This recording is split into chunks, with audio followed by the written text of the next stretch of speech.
So we are making chicken, but not just any chicken. No, we're making tequila and lime chicken. Tequila and lime. You know it makes sense. Of course it makes sense. It's the right thing to do, as a matter of fact. Tequila, lime. Sure, you can throw a chicken in there too. Yeah, right. I mean, some people could say, maybe don't bother with the chicken. Maybe no chicken. But I like the chicken. Whatever. So the thing about this is it's so simple, I'm almost embarrassed. No, we like that. So this is how you do it. So you get a chicken that you just get jointed, or you can use I often use this just doing chicken thighs. Yeah. Doesn't really matter. You know. Good prices. I mean, you can get a club pack of chicken thighs. Yeah, but the thing about chicken thighs, which I always think, is they're half the price of chicken breasts and twice the flavour. Yes, exactly. So, anyway, I'm going to take this very sharp instrument and I'm going to get the zest. If only I can make it work. Yes, I am. I'm going to get the zest of 2 limes because I really want a real bit of zing here. Yes, give it that citrus flavor. Oh, it's wonderful. It's like, who needs scented candles? You can just sit here zesting a lime. It wakes you up, actually, and adds that good flavor, especially as the weather starts to get a little bit colder. You're looking for that citrus punch, right? OK, I'm not going to carry on doing that because I'm going to demonstrate everything. I've been here for ages. Oh, I think this is a bit dangerous for me. I'm going to cut the limes. You use the little one. I use the little one because I am a bit clumsy, and we don't want any bloodshed in this segment, do we? Well, not by accident. No. OK. So you get a little bit of juice out. And you know the thing about limes, they're quite hard, they're a bit unyielding. You just have to show them who's boss. There you go. I'm using my... I can see who's boss.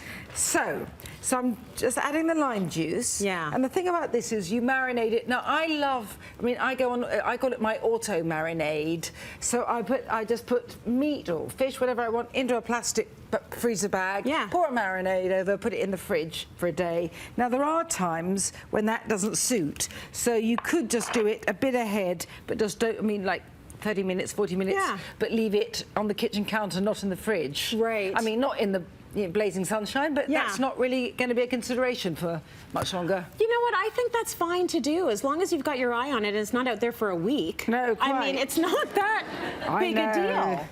Right, and if it's an overnight thing, you put it in the fridge. Yes, but it is great. It is great when you can plan a little bit ahead and get it done so that the flavors really get in there. And not just that, it means that when you've got people to feed, all you do is open a plastic bag and tip something into an oven tray and put it in the oven, which is easy. So that is the lime element. There's the lime element. So now we've got our chicken, we've got our lime. And we have our tequila element. A little bit of tequila. Let me just smell that good stuff. Yeah?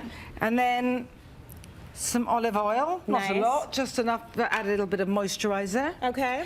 And let me see next. I'll do some salt. I'm a generous salter. Yeah. And obviously this is so to taste. If you don't want a lot of salt, don't even add it. You can always add it later.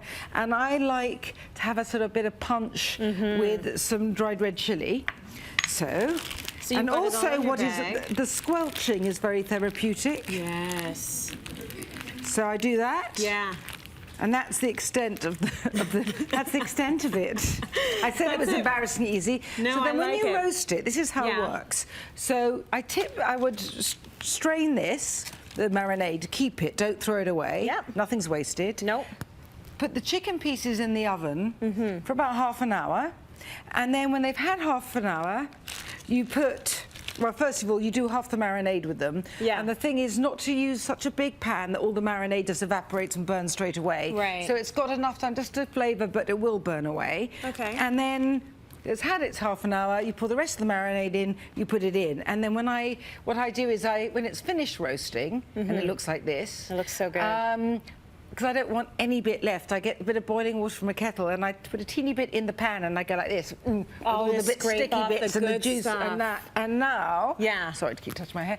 So this is how I like this. Yeah. So I just add maybe some cilantro, some more limes, any salad you like. And I also, because I feel it's in the whole, as what Tony Bourdain would say, the wheelhouse. Yeah. I would just do a bit of avocado alongside. But then if you want Mexican flavor. Yeah, and then if you want to make it slightly more substantial, I love roast sweet potatoes with this. Ooh, that's and also the colour is so good because also if you think about it, we've got a bit of fire and we've got the zing of the lime, so the sweetness of a sweet potato. And I often use a bit of coconut oil and a teeny bit of cumin, which is again in that thing, and or Flavourful, and man. that's it, and it's great. You know, and I know it's not always all the time about healthy cooking, but this is actually a very healthy way to do Mexican food, isn't it? Well, I don't know that it counts as Mexican. It's my food. I don't know. But it's inspired by Mexico. Yeah, by Mexico. It's got those flavors. Yes, it's great. So I said to Cityline interrogation coming on. Right. Okay. Sorry, not Mexican. Nigella's. I said to the viewers. I don't want Mexican people to say that is not Mexican. I hear you. But it's inspired by those beautiful flavors of Mexico. Yeah, which I absolutely love. I said to Cityline viewers, Nigella's coming, what do you want to ask her? And they were like, oh my gosh, everything. So I'm gonna throw in a few questions from our viewers. This is from Red Owl. Could you ask her what her favorite ingredient is? Obviously you love cilantro. I love cilantro. It's very divisive. Avocados, yes it is. Right? Yeah, but that's because some people experience it differently. It's a genetic tastes soapy. thing. Yeah. I love avocados. So good for you too. I can't stop with fresh ginger at the moment. Oh, you're a ginger girl. And I make no apology for it. Yeah, well it's good for you. It's good. So I do like that. Chicken, you know, for me, chicken is the basic unit of home cooking. I agree. My mom could make it 365 ways. Okay, this is from Linda. What recipe have you ever tried that just had a nasty taste? Maybe you made it yourself and you tasted it and you're like... I turned something on by mistake. I'm getting a facial at the same time. Can you think of anything? Well...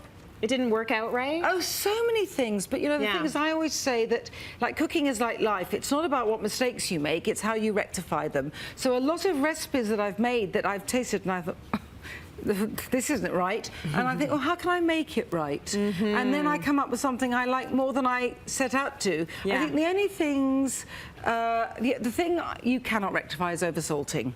Right, because you can't go back. And people tell you put a bit of raw potato, but no. You cannot rectify over-salting. That's why you should always add your salt in bits, a little and taste, little and taste, little and taste. You know, that's once you've over-salted something, you got to, there's no going back, it's a waste. baby. Okay, I want to ask you one more before we go. What's your favorite food to make for yourself and your family? Well, you know, really, they have particular. My children do love a slow braised pea. Oh, they do? They do, and do you know Nigel Slater here, that food writer? But anyway, he calls me the queen of the frozen pea, which I consider an accolade. Yeah. And I'm not ashamed. And actually I always do that a lot, but I've got a recipe in this book which tastes so delicious, but so simple. So really, you just put some frozen peas, still frozen, in a hot dish with a lid, and you put a bit of vermouth, or you could use white wine, and if you didn't want to use alcohol, you could just use stock, broth. And so then I've got mustard and a bay leaf, and you cook them for quite a long time, and then you can keep them warm for ages, and they taste like those French, you know, those French braised peas that come in a jar, actually. But that's so simple, but it sounds so flavorful. And they'll take that in pasta, they'll take that by itself, or in rice, they like it. Yeah. So I do that, but I think, again, we're going back to chicken. You know, that if I've got all of us around, I will do that. And chicken soup I do a lot. Oh, chicken of various soup is sorts. good. I've got a Chinese variant in here because it gets my ginger in. Oh, very good. And, are we not allowed to call it Chinese, though? I think I've said Chinese inspired, actually. You may be right. Good. All right, good stuff.